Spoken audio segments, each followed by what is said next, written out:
السلام عليكم ورحمة الله وبركاته. إن الحمد لله نحمده ونستعينه ونستغفره ونعوذ بالله من شرور أنفسنا ومن سيئات أعمالنا. من يهده الله فلا مضل له ومن يضلل فلا هادي له. وأشهد أن لا إله إلا الله وحده لا شريك له وأشهد أن محمدا عبده ورسوله. يا أيها الذين آمنوا اتقوا الله حق تقاته ولا تموتن إلا وأنتم مسلمون.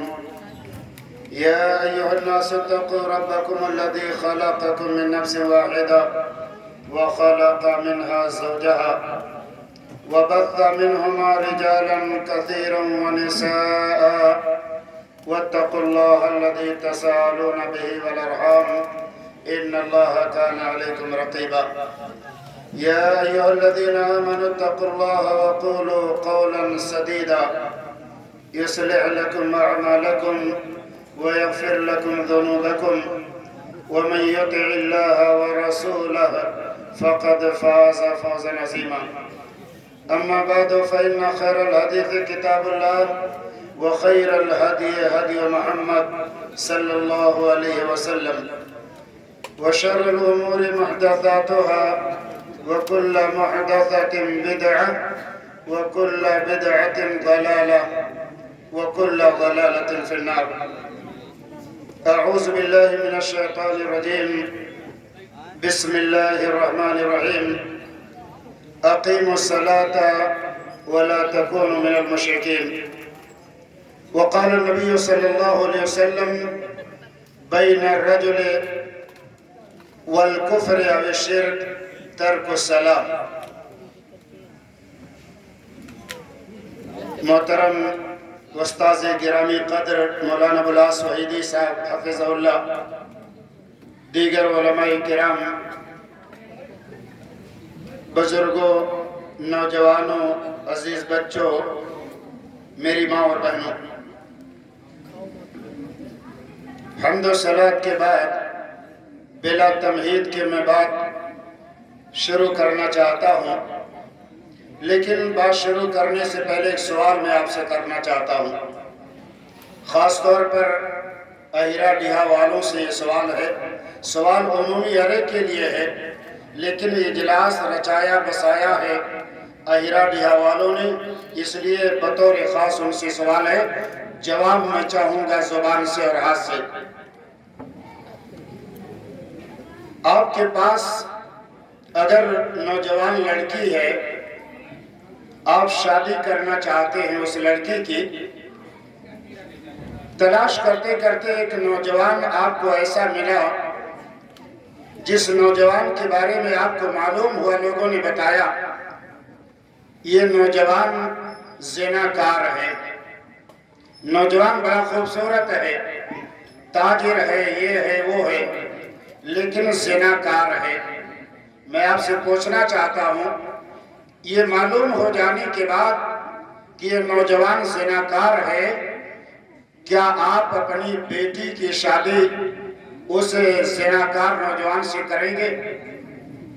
آپ بتائیے، کریں گے کہ نہیں کریں گے؟ اہیرا ڈیہا والوں بتاؤ، جو پیچھے خالی بات کر رہے ہیں بیٹھ کر کے، برآمدے میں جتنے لوگ ہیں خالی باتیں کر رہے ہیں.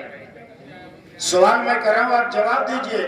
یہ درس ہے، سبق کے طور پر، یہاں لچھے دار تقریر نہیں ہوگی.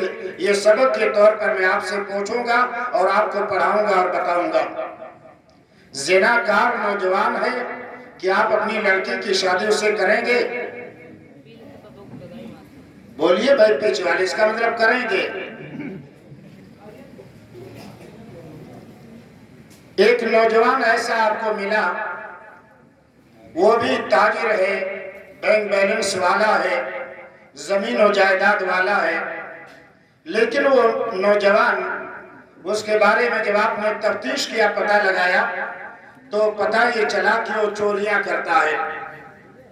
جہاں دیکھو کئی مرتبہ پکڑا گیا. خوبصورت نوجوان ہے، مالدار ہے، لیکن چور ہے. کیا آپ اپنی بیٹی کی شادی اس سے کریں گے؟ نہیں کریں گے نا؟ ایسے ایک نوجوان ایسا آپ کو ملا جس کے بارے میں یہ پتا چلا کہ یہ شرابی ہے، جوا کھیلنے والا ہے، نشے باز ہے۔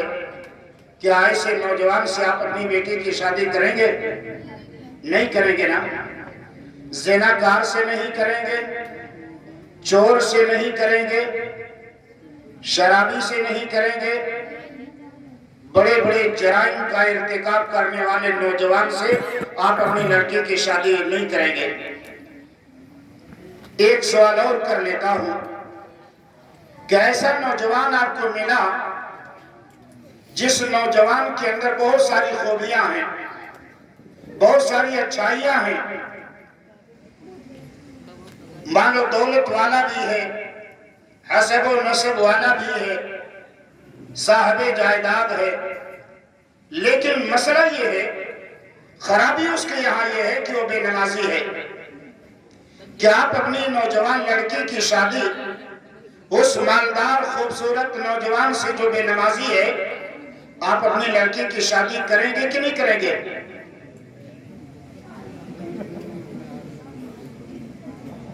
کر دیں گے؟ ایسے ہے کہ نہیں ہے؟ سماج میں جو عمل ہو رہا ہے، بے نمازی ہے میری لڑکی کے لیے چلے گا، زانی ہے نہیں چلے گا، شرابی ہے نہیں چلے گا، چور ہے نہیں چلے گا، دھوکے باز ہے نہیں چلے گا، جھوٹا ہے، مکار ہے، عیار ہے نہیں چلے گا، لیکن بے نمازی ہے تو داماد بنانا گوارا ہے ہر ایک کو۔ کیا آپ نے کبھی توجہ دیا ہے زنا کتنا بڑا گناہ ہے، شراب پینا کتنا بڑا گناہ ہے، چوری کرنا کتنا بڑا گناہ ہے، جھوٹ بولنا کتنا بڑا گناہ ہے؟ یہ گناہ کبیرہ میں سے ہیں، بڑے بڑے گناہ ہیں۔ انہی کے ساتھ نماز کا چھوڑ دینا بھی گناہ کبیرہ ہے۔ یہ چاروں جو میں نے جرائم بتائے، یہ بڑے بڑے جرائم ہیں، انہی کے ساتھ نماز پڑھنا بھی بڑا جرم، نماز نہ پڑھنا، نماز چھوڑ دینا یہ بھی بڑا جرم ہے۔ لفظ بڑا ہر ایک کے ساتھ لگا ہوا ہے، لیکن ایک بات میں آپ کو بتا دوں، زنا کاری، شراب نوشی، چوری، عیاری، مکاری، دغا بازی، کذب بیانی، ان تمام جرائم سے بڑا جرم نماز چھوڑ دینا ہے۔ تمام جرائم سے بڑا جرم کیا ہے؟ نماز چھوڑ دینا۔ بڑا مجرم اپنی بیٹی کے لیے آپ کو پسند ہے، لیکن چھوٹا مجرم اسے بڑے کے مقابلے میں آپ کو پسند نہیں ہے۔ ایسے ہے کہ نہیں ہے؟ گویا آپ کا ذہن اس بات پر آپ کو آمادہ کر رہا ہے کہ چھوٹے جرائم نہیں چلیں گے ہمارے ہاں، بڑے جرائم چلیں گے۔ چھوٹا مجرم نہیں چلنے والا ہے ہمارے گھر، بڑا مجرم ہمارے گھر آ سکتا ہے، جا سکتا ہے، ہمارا رشتہ دار بن سکتا ہے۔ میرے بھائیوں، میں اور آگے بڑھ کے کہوں، نماز وہ عبادت ہے جس کے ترک کرنے کی بنیاد پر بہت سارے علماء نے یہ کہا کہ آدمی کافر ہو جاتا ہے، لیکن زنا والا جرم سرزد ہونے پر آج تک کائنات میں کسی نے نہیں کہا کہ زانی کافر ہو جائے گا، چور کافر ہو جائے گا، شرابی کافر ہو جائے گا، جھوٹا کافر ہو جائے گا، عیار اور مکار کافر ہو جائے گا، آج تک کسی نے نہیں کہا۔ لیکن بے نمازی جان بوجھ کر نماز چھوڑنے والا کافر ہو جائے گا۔ آپ کو بہت سارے فقہاء ملیں گے، بہت سارے محدثین ملیں گے، بہت سارے علماء ملیں گے۔ آج کے موجودہ دور میں موجودین علماء میں بھی بہت سارے علماء اس بات کے قائل ہیں بے نمازی مسلمان نہیں کافر ہے۔ شیخ عثیمین رحمہ اللہ جو بہت بڑے فقیہ تھے امت کے، لگ بھگ تقریباً 20 سال ہوئے دنیا سے چلے گئے، اللہ کروڑ کروڑ جنت نصیب فرمائے۔ انہوں نے کہا جان بوجھ کر نماز چھوڑنے والا آدمی کافر ہے، اسے اگر مر جائے تو مسلمانوں کے قبرستان میں دفن نہ کیا جائے، وہ اگر جانور ذبح کرے تو اس کا ذبح ہوا جانور کھایا نہ جائے، اس لیے کہ وہ حلال نہیں بلکہ حرام ہے۔ بہت ساری باتیں انہوں نے کہی۔ مسلمانوں کے ساتھ جو معاملہ کیا جاتا ہے ان میں سے کوئی بھی معاملہ اس کے ساتھ نہیں کیا جائے گا جو بے نمازی ہے اور جان بوجھ کر کے نماز چھوڑتا ہے۔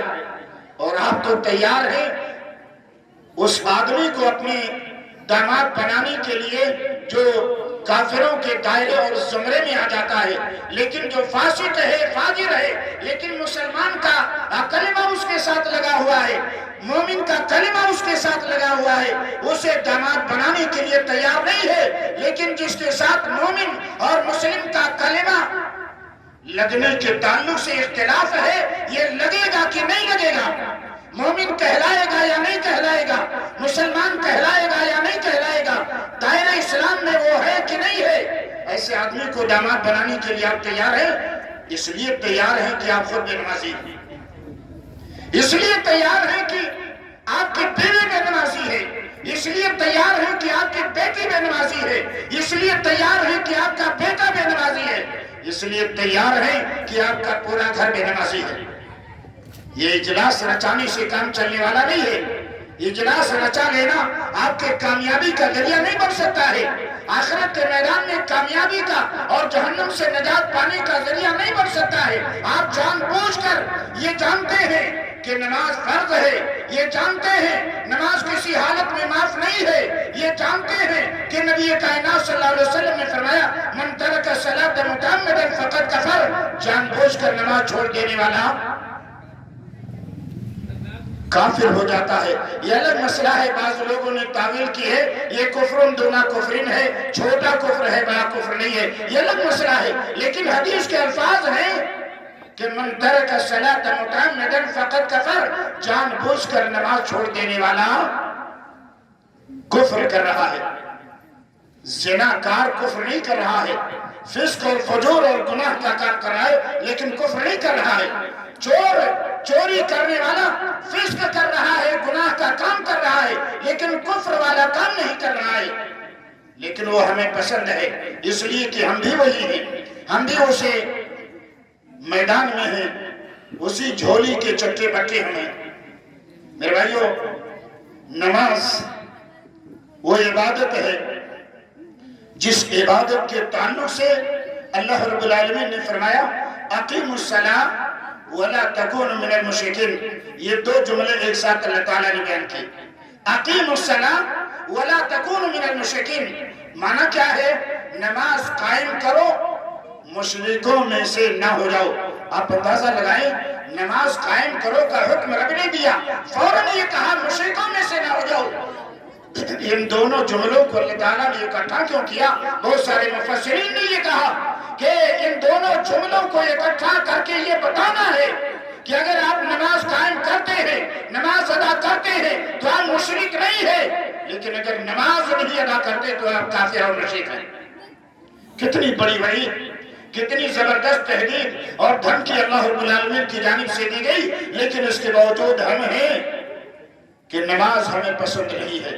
میرے بھائیو، نماز وہ عبادت ہے جو کسی بھی حالت میں معاف نہیں ہے، حتیٰ کہ آپ قرآن مجید اٹھا کے صرف ترجمہ پڑھیں، آپ کو یہ معلوم ہوگا حالت جنگ میں دشمن سامنے ہے، تیر چل رہی ہے، تلواریں چل رہی ہے، تیر و تفنگ ادھر سے ادھر آ جا رہے ہیں، مٹبھیڑ ہے دونوں جماعتوں کا، آپ کے مد مقابل کا آپ سے مقابلہ ہے، مٹبھیڑ ہے، ایسی حالت میں نماز کا وقت ہو جائے تو ایسی حالت میں بھی نماز معاف نہیں ہے، ایسی حالت میں بھی نماز معاف نہیں ہے۔